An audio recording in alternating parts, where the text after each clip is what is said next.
I've seen people ask, should Iroh be forgiven for his sins? Because there's no doubt that he's a war criminal. And why that's even a question is beyond me, and I'm going to explain why. The death of his son unfortunately had to happen. Up until that point, Iroh had no problem committing the war crimes and inflicting damage, death, and destruction across the Earth Kingdom. For Iroh, he just saw this as the price of war. Until, of course, he himself had to pay for that price. In a lot of ways, this caused him to internally realize that he ordered the death of his own son. And with that, thousands and thousands of other lives as well. And of course, I understand the discrepancy with that because it kind of comes off a little bit selfish, right? You don't really care until it happens to you. But what's really important here is what he does immediately after that really stands out. Of course, he goes on to lose everything, like his claim to the throne, and he goes on that spiritual awakening journey. But when he finally comes back to the Fire Nation, the first thing that he does is trying to be there for Zuko. And this is extremely, extremely important. Of course, on the surface level, he is replacing his son with Zuko, but it's who Zuko's going to be, which is the eventual Fire Lord. He was going to be the beacon, the spearhead of the next generation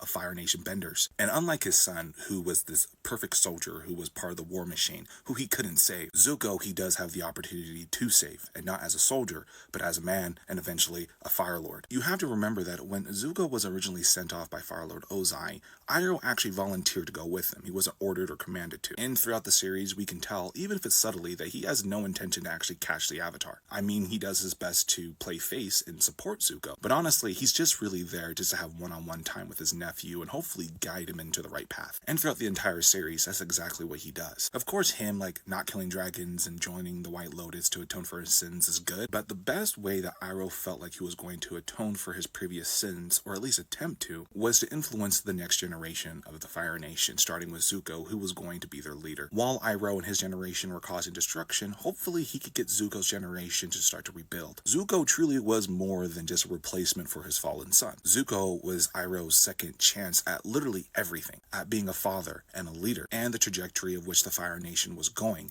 This was also his opportunity to save the Fire Nation itself. So when Iroh said at once he tried to breach the walls of Ba Sing Se and now he's trying to defend it, it hits so much more knowing that Zuko's there defending Ba Sing Se with him, because the last sin that he had at Ba Sing Se he couldn't say because he was attacking the walls.